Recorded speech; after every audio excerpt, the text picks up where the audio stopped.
જય શ્રી કૃષ્ણ મિત્રો, સ્વાગત છે આપનું અમારી ચેનલ નિલેશ આરતી બ્લોગ્સમાં.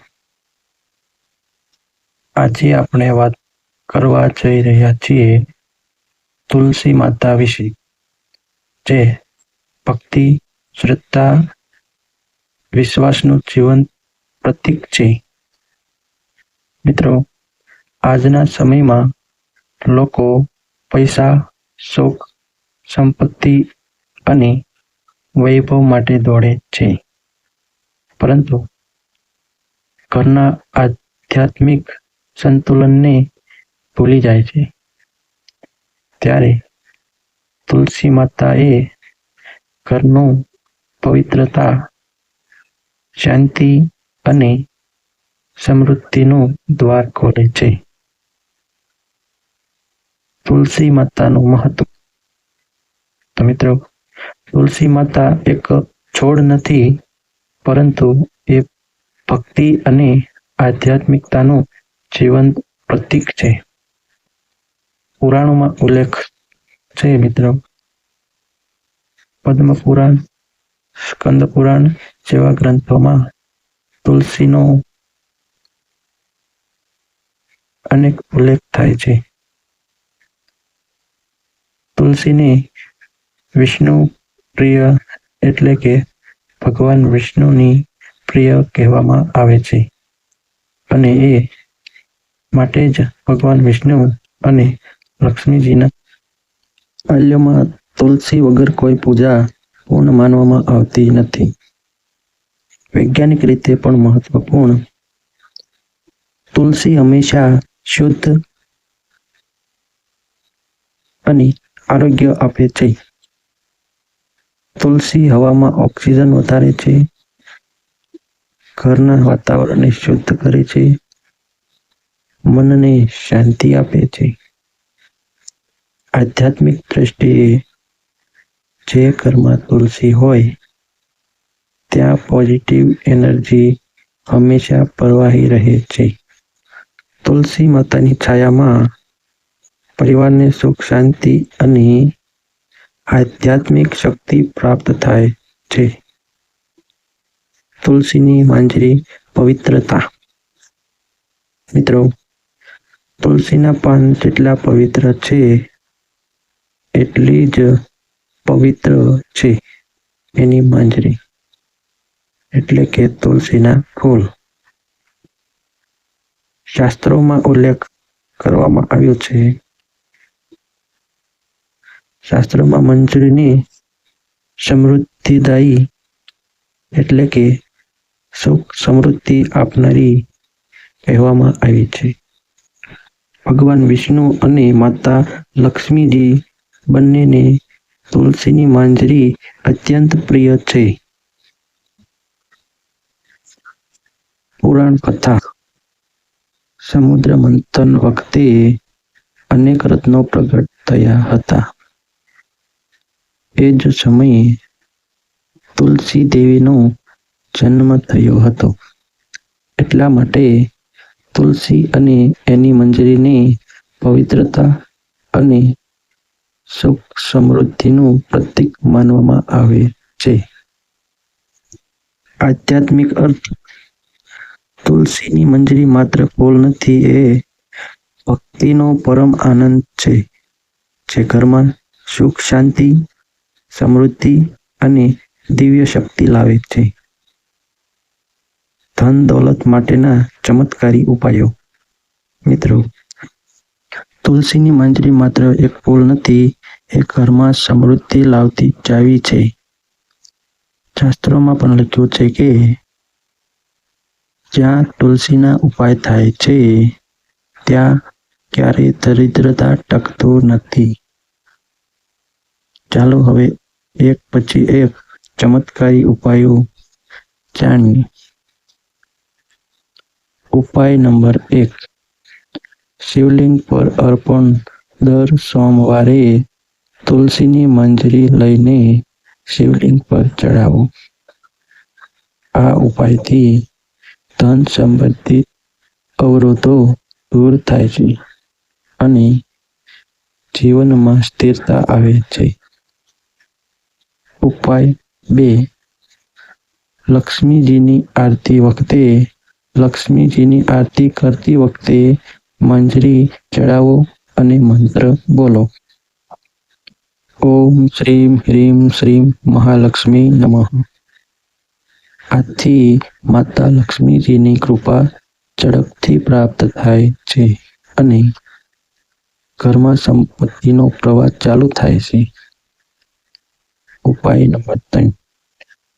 તિજોરીમાં તુલસીની મંજરીને પીળા કપડામાં બાંધીને તિજોરીમાં રાખો. આ ઉપાયથી તિજોરી ક્યારેય ખાલી રહેતી નથી. જેવી રીતે તુલસી માતા હંમેશા સુગંધ ફેલાવે છે, તેવી જ રીતે ઘરમાં ધનની સુગંધ ફેલાવે છે.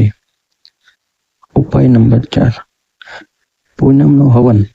દર પૂનમના દિવસે મંજરીને હવનમાં અર્પણ કરો. આથી વેપારમાં વૃદ્ધિ થાય છે અને ધનનો પ્રવાહ સતત વધતો રહે છે. ઉદાહરણ: અમારા ગામમાં એક પરિવારે આ રીતે શરૂ કરી. થોડા જ સમયમાં તેમના વેપારમાં ચમત્કારી વૃદ્ધિ થઈ. ઉપાય નંબર 5. ગંગાજળ સાથે છંટકાવ. મંજરીને ગંગાજળમાં ભીગવીને ઘરના ખૂણામાં છાંટો. આથી ઘરમાંથી નકારાત્મક શક્તિઓ દૂર થાય છે અને પોઝિટિવ એનર્જી વધે છે. મિત્રો, આ ઉપાય નાના લાગે છે, પરંતુ તેમના પરિણામો અત્યંત મોટા છે. આ ઉપાય અને ભક્તિ સાથે કરશો તો જીવનમાં સુખ, શાંતિ અને સમૃદ્ધિ ચોક્કસ આવશે. કથાઓ, અનુભવ. મિત્રો, તુલસીની મંજરી ઉપાય માત્ર કાગળ પર લખાયેલા નિયમો નથી. એના જીવંત અનુભવ છે, જે હજારો વર્ષોથી સંતો, મહાત્માઓએ અને સામાન્ય લોકોએ કર્યા છે. તુલસી શાલિગ્રામ વિવાહની કથા.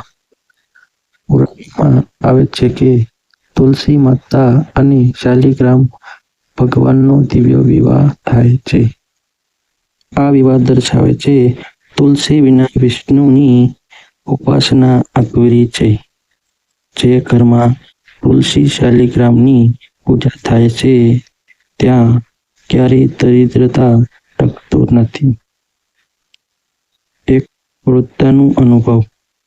એક ગામમાં એક વૃદ્ધા દર શુક્રવારે તુલસીની મંજરી લઈને લક્ષ્મીજીની આરતી કરતી. લોકો કહેતા કે એ બહુ ગરીબ છે, જીવન કેવી રીતે ચલાવશે? થોડા જ સમયમાં ચમત્કાર થયો. તેમના ઘરમાં ધીમે ધીમે સમૃદ્ધિ આવવા લાગી. આજે એ પરિવાર ગામમાં સુખ, શાંતિ અને ભક્તિ માટે ઉદાહરણ છે. સંતો અને સાધુઓનું મહત્વ. સંતો કહે છે, તુલસી માત્ર પાન નથી, એ તો દેવી શક્તિ છે. તેથી જ ઘણા આશ્રમોમાં તુલસી મંજરીનો ઉપયોગ હવન, પૂજા અને ધ્યાનમાં ખાસ રીતે થાય છે. અનુભવ શેર કરેલા લોકો.